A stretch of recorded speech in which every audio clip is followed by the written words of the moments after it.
Yo guys, it's Slyroh. You already know that today I'm bringing you my team analysis for Week 6 of Season 2 of the Pokemon Premier League. This week we're taking on RTK623 and the Portland Timbers. Now RTK is a really good friend of mine, and I am really nervous for this match for a couple reasons.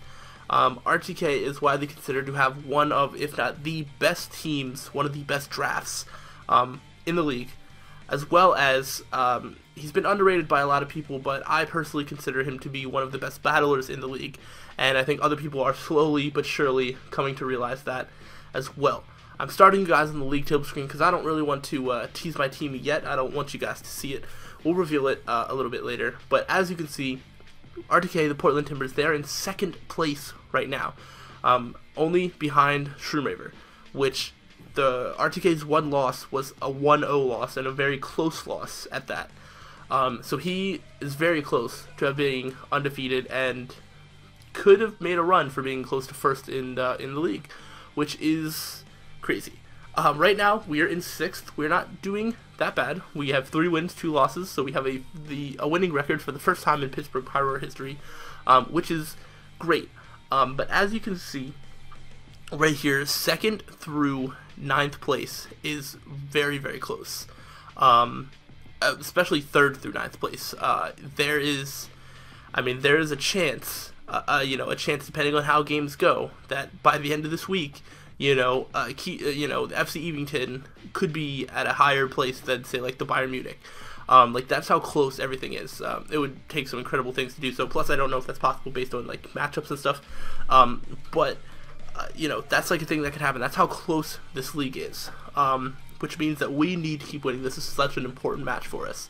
So, yes. So RTK is in 2nd place. We are in 6th place. 6th place is not bad. We're not 10th, 11th, or 12th, so we're staying out of that relegation spots. So, yeah, and we have a decent shot to continue to make our way towards the top of the league. If we beat RTK, there is a good chance that we could potentially end up in 2nd through 4th. If everybody above us also like ends up having big wins. I don't even remember who's playing who, so it depends. But if they get big wins, we might stay where we are. But we really need to win if we want to make a push for the championship. Also, another thing I want to show off is the MVP race. The MVP race is sorted by differential, and Mega Blastoise right here has a +4 differential. And that's 7 kills all within 2 games, as well as 1 death that happened when Mega Blastoise was not even a part of the Pittsburgh Pyroar.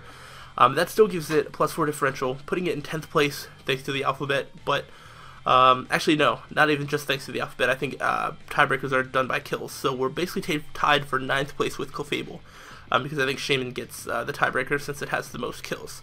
I believe that's how that works. But yeah, so Mega Blastoise 10th place, not that bad. However, spoiler alert, Mega Blastoise is not coming. So let's go ahead and hop over to the team so you can see what I am bringing. And as you see this team in front of your face, which I will go into very quickly, let's just go over what Mons RTK could potentially bring. Now, he only has 8 Pokemon, which is the minimum that you're allowed to have in this league, and those 8 consist of Sylveon, Latios, Milotic, Hitmontop, Metagross, Rotom Heat, Goodra, and Excadrill. Goodra was a pickup in the most recent transfer window where he dropped a lot of his lower tier stuff to get that. So the fact that he has 8 Mons is good and bad kind of at the same time, because it's pretty easy to plan for in terms of you have less threats to plan for, but the threats that he does have are just ridiculous. We don't have a great matchup. Sylveon, I don't have a switch into. I don't have a switch into a Specs Hyper Voice. Latios can really run through my team. Metagross could be a problem if I let it run through me. Excadrill completely runs through my team, with the exception of one Mon, which we'll get into. And Goodra could be a very annoying thing.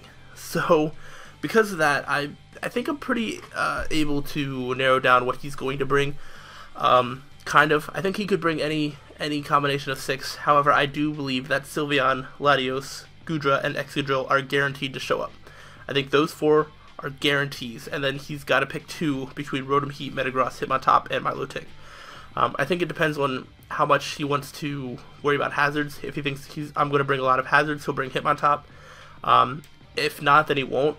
Rotom Heat also could be potentially optional, because Lantern kind of does shut it down. Lantern can also kind of shut down Milotic, so who knows? Those two might not show up, but at the same time, he doesn't really need Metagross for a lot outside of Gardevoir, but he also has Excadrill, so maybe he doesn't need that. We're just really going to have to find out, based on just how the match goes. But this is what I planned. As you can see, this is a kind of random mishmash of misfits here on my team. A lot of stuff that you probably wouldn't expect to kind of all go together, but I think this team will work out. I did a test match with it, and it worked out surprisingly well. So this is going to be a really close match. I'm going to make sure that I take this game to RTK, and that it is not an easy win for him, and hopefully not a win for him at all, because that means that it would be a win for us. So enough of all that. Let's go ahead and just break down each bond that I'm bringing. Now, for the third week in a row, I am bringing Akbar the Gardevoir, especially defensive. This is slightly different, but same basic concept. Leftovers with Synchronize, with Wish, Protect, Light Screen, and Trick Room, max HP, max special defense, calm nature, and 4 in speed. So, I'm bringing Trick Room. As you can clearly see, my team is very, very slow. Only one Mon was actually specifically designed for Trick Room, but the fact of it is that my whole team basically outslows his whole team, with the exception of, I think I have a couple Mons on this team that are faster than Sylveon, but that's about it.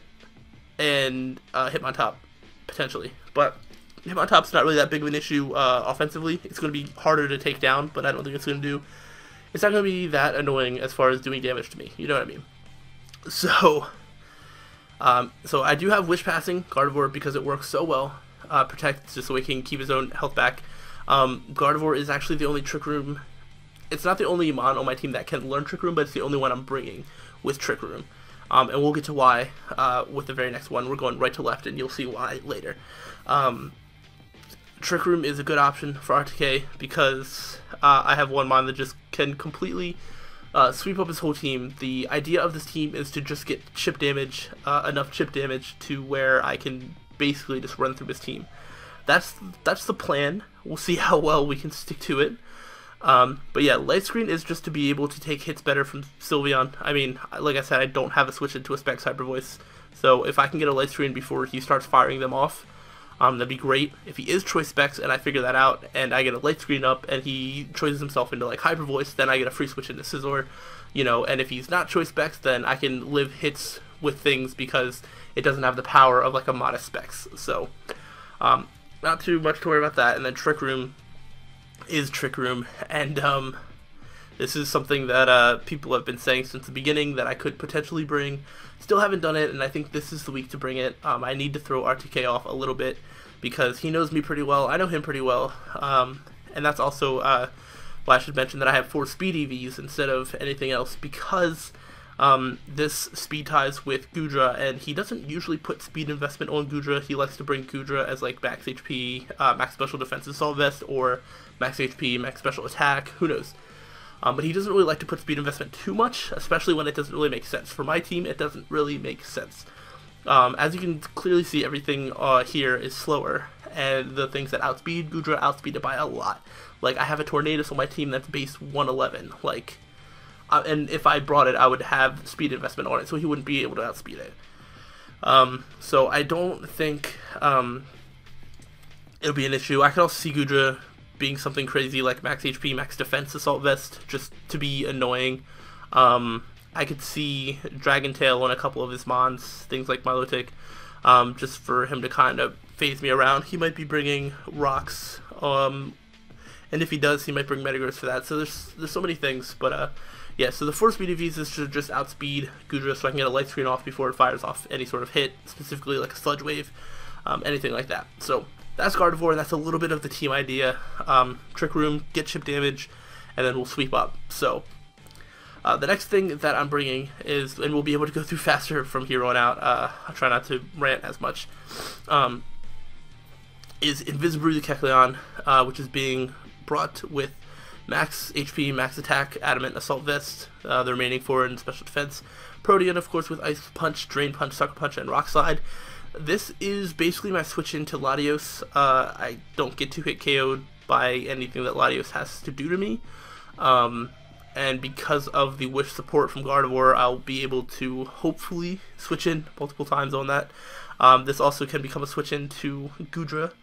And yeah, that's the main thing. Ice Punch, I believe, is an OHKO to Latios, as well as can hit Goodra for a lot of damage. Drain Punch isn't going to hit a lot of his bonds super hard, but because I have max attack adamant and it's going to be stab because of Protean, Drain Punch still is going to be able to get some of my health back. And then because I have Sucker Punch, I can, you know, sweep up a couple mons potentially. This is a 50% chance to OHKO a Latios, I believe, which is good. And then Rock Slide is basically the only thing I have on my whole team to hit Rotom Heat. Rotom Heat, that's a lie actually, I have other things to hit Rotom Heat, but this is probably the most powerful thing on my team that hits Rotom Heat. Rock Slide, yeah, it does a lot. I didn't need any other covered moves, and I need something to hit Rotom Heat, because I don't know if it'll switch in. He might bring, I feel like a physically defensive Rotom Heat would actually be a really hard thing to take out. So I'm hoping he doesn't bring it, but he might, and I hope he also doesn't bring something like Dual Screen Rotom. That would be super annoying. But yeah, so that's basic Kecleon. It can switch into Latios. If there's a light screen up, Kecleon can switch into Sylveon as well, but I can't do the most amount of damage with it, because I don't have any sort of super effective moves, so, you know, we'll have to see. We'll just have to play around during the match. There's so many things that can go on. Like, I don't have a designated lead on this team, so we'll just have to see. I have to play everything by team matchup and by what he brings, and then just kind of playing around him and trying to guess what he's going to do. I feel like I know RTK as a battler pretty well, and I'm hoping I can use that to my advantage. But the next Pokemon that we're bringing is Don't Run With Me, the Scizor, which I originally wasn't going to bring, and I'll explain why this might not even... Why at first glance you might think that this might not even be the best bring. But we are bringing Banded, we are bringing Technician, Bullet Punch, U-Turn, Knockoff, Defog, Max HP, Max Attack, remaining in Spadef, yada yada yada. Choice Banded Bullet Punch does, I think it OHKO Sylveon, unless it's physically defensive. It does like 60% to Latios, and then does what I said that the initial team plan is, which is chip damage. Scizor is kind of a hard mon for RTK to take out. He doesn't have a lot of fire coverage on his team outside of things like HP Fire. He would need to run HP Fire on Sylveon or Latios. I mean, a Scald for Milotic would be enough, plus I wouldn't really stay in on Milotic with Scizor. As far as I remember, Hitmontop, I don't think gets Fire Punch. I'm going to have to double check, of course. I don't think that gets Fire Punch, and I don't even think Metagross gets Fire Punch. I feel like one of them might, and I will double check that before the battle. But I feel like both of them don't, which means that his only way of really like having fire coverage is Rotom Heat and Flamethrower / Fire Blast on Goodra. And I can, you know, I can do a lot of, I can do a decent amount of damage with Bullet Punch. He does have a couple of really good stops to Scizor, mainly being Milotic and Hitmontop and Rotom Heat. So, and Excadrill actually, because I don't have Superpower, but he won't know that initially. So, it might make it a bit questionable as to why I'm bringing this. However, like I said, I did do a test match, and this actually put in quite a bit of work. It was difficult to take out. Bullet Punch is just nice for that chip damage. U-Turn is also great, and Knock Off. If I knock off, you know, Milotic's item, because I really want to scout out Milotic if he brings it, because I feel like he might be bringing something like an Assault Vest Mirror Coat set, like Mirror Coat, like Dragon Tail, Scald Ice Beam, something like that. So if I can knock off that item, it would be great. If I can knock off something like an Excadrill's Life Orb, that'd be great. I can also, you know, switch into a Metagross and knock that off, you know, or even if I knock off, I don't know, maybe I assume, maybe I'm in on Sylveon and I think he's going to switch out and he stays in Predict B to over predict, and I knock off, you know, a Choice Specs on a Sylveon. Like, at the end of the day, that'll be so great. And then Defog is just the last move. I could have put Superpower, but if he gets hazards up, I need a way to get rid of them, because he'll be able to wear me down like so much. There's there's not enough wish passing in the world that could save this team from being worn down to hazards, unfortunately. So I want to make sure that hazards aren't really... I kind of want this to be almost just like a hazardless battle, because I'm not bringing rocks. I'm not bringing anything like that. So hopefully he'll look at my team and be like, oh, well, nothing on his team is weak to rocks. And then even if he brought rocks on one of his mons, that won't be an immediate thing for him to do. So hopefully he won't do it. And if he does, I have defog. So there's that. The next Pokemon I'm bringing is Light Breath Lantern with Choice Specs, Volt Absorb. Practically the max HP, max special attack modest, remaining in Spadef. With Volt Switch, Volt Switch, Scald, Ice Beam, and Heal Bell. Yeah. So this is the best thing to deal with Milotic, as well as Rotom Heat. I originally had this as Water Absorb to stop him from going from Scalds. However, because I have a Lantern, before he knows what ability I have, he's going to be detracted from going for Scald. Plus, I also have Conkeldurr, so he's probably not going to want to go for Scald. That's two ways that's going to deter him from going for Scald. And if he does go for Scald and get a burn on something, I have Heal Bell. Lantern is pretty tough for him to take out, honestly. There isn't much that can take it out. I mean, there's Energy Ball on Latios, there's Earthquake on Excadrill and Metagross, but I mean, I can, if I play this right, Lantern can come in a lot of times and do fine. It'll stop him from Volt Switching with Rotom Heat, which will stop his initiative, and things like that. And then I can Volt Switch myself. The only thing he has to stop a Volt Switch is Excadrill, which does not want to come in on a Scald. So, there's that. Volt Switch also does over 50% to a Milotic. I don't remember if that's physically or specially defensive, and if he's Assault Vested, it'll do under half, but hopefully I can either knock off that item, or I'll be able to see if it's Assault Vest. I don't really want to go for Volt Switch right away, because if I do that and he Miracles me and he just takes out one of my Pokemon, that's bad news for me. I originally did have Thunderbolt, but honestly the chances of him letting me Thunderbolt his Milotic are so slim that it's just not worth it. Also, I purposely made sure that I didn't put speed investment because I want Milotic to hit me before I Volt Switch out on it, or anything like that, because this can take hits from it. Milotic has nothing that can damage Lantern. This comes in on basically every Rotom Heat set ever, which is fine. And then because of Witch Passing, I should be able to keep this thing alive for a decently long time. So the main thing of this team is try and keep everything alive for as long as I can, get enough chip damage, and then win. So yeah, that's basically the summary of that. And then we're going to show off one of our new transfers. We didn't use either of our new transfers last week, but we are bringing one this week. This is the main reason why I picked up Tangela, which was for this match. We have Ramen the Tangela with Eviolite Regenerator. This is physically defensive, max HP, 220 in defense, bold with 36 in special attack. Leaf Seed, Sleep Powder, Leaf Storm, and Toxic. This set is to switch in on Excadrill, basically. This is my only switch into Excadrill, like an Adamant Life Orb Excadrill. It's a 3-hit KO, I believe, and before he does anything like that, I could put him to sleep, or I could Leaf Seed, whatever. Leech Seed could also be really beneficial just to get some health back on something else. Like if I use Leech Seed and he switches out and then I have to switch into something, I can take a hit, get some Leech Seed health back, and it's just a way of keeping my team around a little bit more. Sleep Powder could be very, very helpful if I catch something like Sylveon, put it to sleep, or like Latios, put it to sleep. And I don't know if he's going to expect me to bring Sleep Powder or not, because I am a Sleep Powder kind of person. It's something that I bring. There's some people that are not really for bringing Sleep Powder. There are people that do bring Sleep Powder. I'm one of those that do. So that's just what it is. However, this set was originally Leaf Seed, Sleep Powder, Leaf Storm, and Synthesis, just to keep my health, really high. But I have a feeling he's going to bring Sap Sipper Gudra. I think he knows that this Tangela is going to be my switch in to Excadrill, so he needs to have a plan for what to switch in to Tangela. Sap Super Gudra basically stops everything that Tangela can do.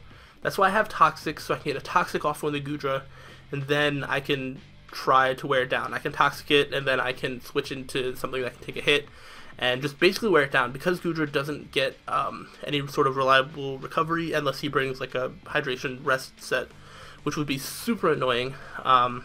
Which would be, oh wait, no, he can't bring hydration rest because he would have Sap Sipper. So, never mind that. But like, rest would basically be his only thing. Like, at that point, it would have to be like a resto chesto. Which means that he wouldn't be offensive, which would be okay. I feel like Gudra just has to come to this match. It's what it's what stops me from sleep powdering and least seeding his team. But yeah, I Toxic it. And then I also just put a little bit of special attack investment into this thing, so Leaf Storm does a little bit more damage. Leaf Storm does like 60% to my low tick. It does at least half to hit on top if it's not Assault Vest, and can actually just be really good chip damage on a lot of things should the situation arise.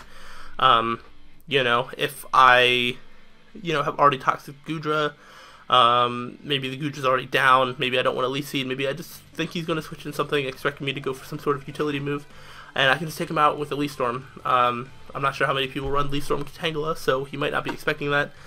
And so, yeah, the surprise factor could really help. The 220 defense bull, that's basically all I really need to comfortably live Earthquakes from, or not necessarily Earthquakes from Excadrill. I think this also helps me live X-Scissors pretty well as well. So, that's basically all I need. And then, the set that brings this whole team all together, and what is probably my biggest win condition, is Jorgen the Conkeldurr.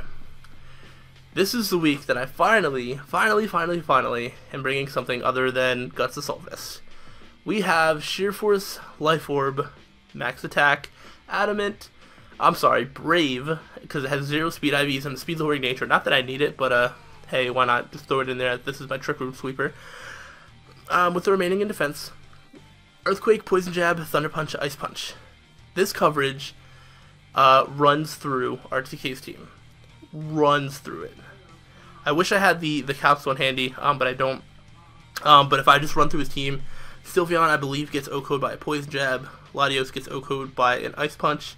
My low tick gets, I think it takes like 70 to 80% from a Thunder Punch. That's physically defensive. I think physically defensive is like 70%. Hitmontop gets 2-hit KO'd by a Poison Jab, I believe. I'm not sure if that's including the Intimidator or not. I'll have to redo that calc. I think if the Intimidate's off, it might not be. That's why chip damage is so important. Metagross takes like 80% from an Earthquake. Gudra gets O-Code by an Ice Punch, I believe, and Excadrill dies to an Earthquake. So, as you can see, he does not have a switch into Conkeldurr. Also, if he does not expect me to be like Life Orb Sheer Force, he might see a lot of damage on one thing, expect me to be like choiced, and then like switch into something like if I choice myself into, well, I'm not gonna be choiced, but say, I don't know, say I Poison Jab like his Sylveon, or I Thunder Punches my low take, and he does like, whoa, like that shouldn't have done that much damage, he has to be banded. And then he switches into like Excadrill, and like if I'm still in Trick Room, it's just like, oh nope, JK, I'm not choiced, and I Earthquake, and then I take out the Excadrill too. Something like that could potentially happen, or Thunder Punch, and then he switches into like Gudra, and then like I Ice Punch it. So Sheer Force, Life Orb, not too many, people bring that, and just with the amount of damage this thing can do, it's ridiculous. And just because of the natural bulk that Conkeldurr has, it can switch in pretty easily on a lot of things. To start its Trick Roominess, the only things that it really can't is basically Sylveon and Latios, and I don't really want to take a Zen Headbutt from Metagross, so that's the thing. But it can come in on basically everything. The main thing is if he figures out that I'm not Guts, I really can't let him burn me, because he could Scald with Milotic, he could Will-O-Wisp with Rotom Heat. So we'll just have to see. We'll just have to play the match, and we're just gonna have to be really careful. Like I said, I did a test match where I did really well. I played kind of recklessly, but I think if I take away the recklessness of it and play smart, because this match matters so much to me, we will have the chance to win. And I think if we beat someone like RTK, I think that'll start turning some heads in this league that hey, we're a real player, and we are going for that championship. So we're going to do our best. We are going to try and come away with a win. I've never beaten RTK in a Wi-Fi battle ever, so this will be something. So really excited. We're having this battle tomorrow. Oh my gosh, I cannot wait. So, tell me what you think about this team. A bit interesting, I'm sure. Leave your thoughts, whatever, in the comments, and make sure you stay tuned for the battle. I don't know when this video is uploaded. I might be uploading this on Saturday, so the battle might be later today. The battle will be happening on Saturday. So whatever day this is uploaded, just know that the battle is going up on Saturday. So that's either tomorrow or later today, depending on when I got this up. But I'm going to stop rambling on. That was way longer than I wanted it to be. But thank you guys for watching, and until the next time, stay sly.